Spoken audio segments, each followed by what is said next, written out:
It was a moonless night when the cold winds blew violently through the trees. In the quiet village, one sound rang out loud and clear, a woman's scream, sharp and desperate. It echoed through the narrow paths, making the village children cling to their mothers, but no one dared venture to the source of the sound. It came from the heart of the village, from the hut of Amina. She had been his world, the love of his life, and now she was alone in her pain, alone in her curse. Amina's body, bruised and broken in ways no one could describe, lay motionless on the floor. Blood seeped from her cracked lips. Her heart, heavy with sorrow, was shattered, not just by the accident that had torn her apart, but by the betrayal that was coming. Her eyes burned with anger and tears as she whispered words no one was meant to hear. "I curse you, Juma. I curse you and the woman you choose. You shall never have children. You will never know the joy of parenthood." And with that, she lay still, waiting for dawn, waiting for a new life to begin, a life without him. Amina and Juma had been inseparable for 4 years. Their love story was one sung by the elders, a tale of two hearts that found solace in each other. Juma, the son of the village chief, was strong and ambitious. Amina, a woman of quiet beauty and grace, was the daughter of a humble farmer. Yet their love had risen above all the barriers that would have torn them apart. They were young, full of dreams, and had even planned a future together, a future that would soon involve a wedding. Their families had agreed. The dowry had been set. The celebrations were in the works. It felt like nothing could come between them. But life is never kind to those who take things for granted. One fateful day, as they traveled along the village road on a journey to visit relatives, disaster struck. The sun was high in the sky, and the road was dusty. They were laughing and joking, not a care in the world. But fate is cruel. A speeding truck came from nowhere. The driver, drunk and careless, had lost control, and before Juma could steer them out of danger, the vehicle collided with theirs. The world went black for both of them. Juma woke up hours later, disoriented, his body covered in bruises. He could move, though. He could walk. He was alive. Amina was not. She had been crushed under the wreckage. Her bones were broken in so many places. The doctors feared she might never walk again. But she was alive, barely. Juma spent only a few days by Amina's side in the hospital. As her body healed slowly, his heart began to change. He grew more distant, preoccupied with thoughts that had no place in his mind when he had first fallen in love with her. There were whispers in the village about a rich, beautiful woman from the neighboring town who had shown an interest in him. Her family was well known, her wealth even more so. Amina's pain, though visible, seemed to pale in comparison to the temptations he now faced. When Juma finally recovered, he stopped visiting Amina altogether. He focused on his future, one that no longer involved the girl who had loved him so completely. It was only after he had grown distant, after he'd begun courting the woman from the neighboring town, that he decided to return. He stood in Amina's hospital room, looking at her frail form, unable to meet her eyes. "I've come to tell you something," Juma said, voice shaking. I'm getting married to another woman." Amina's eyes, though swollen from weeks of pain and tears, glistened. Her lips quivered as if to speak, but no words came. The room seemed to grow colder. "You don't have to say anything," Juma continued.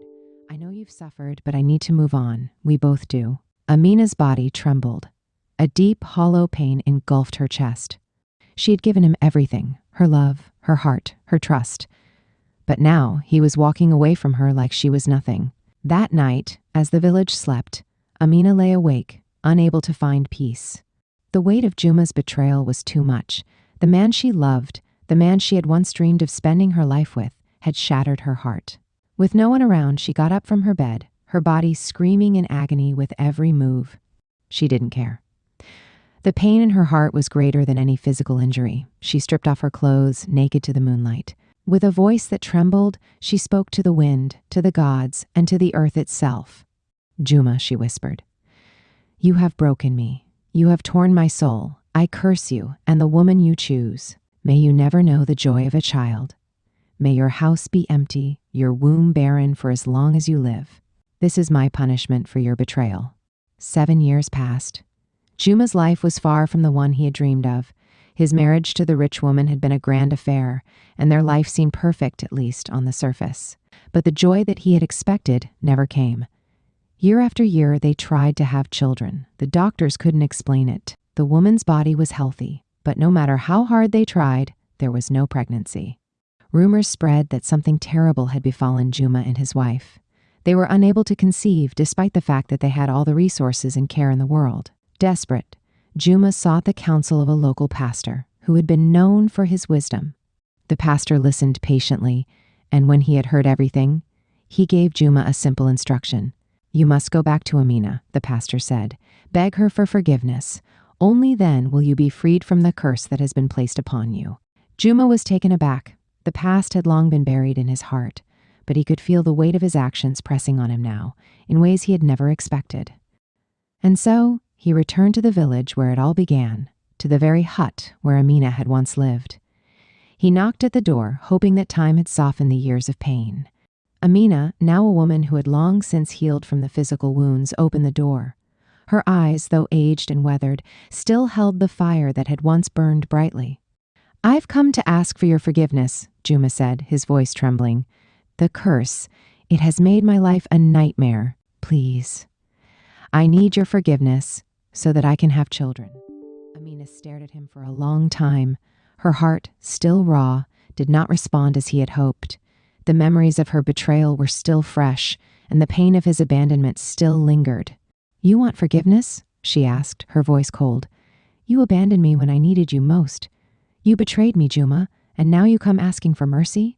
Juma fell to his knees, tears streaming down his face. "Please, I never knew what I had until it was gone. I was selfish. I was wrong. Forgive me." But Amina remained silent, her heart hardened by the years of suffering. Finally, she spoke. "I cannot forgive you, Juma. Not yet. Not after everything. You must live with the consequences of your actions." The story of Juma and Amina teaches us that betrayal, once sown, can reap a harvest of pain that cannot be easily undone. Trust, once broken, is hard to rebuild. Amina's curse wasn't just the loss of children, it was the loss of something far deeper, her belief in love and in people. Forgiveness is a gift, but it cannot be forced.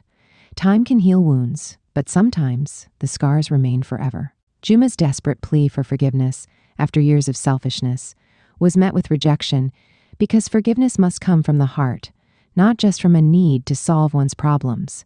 True love is built on trust, and once that trust is betrayed, it can take more than time to heal.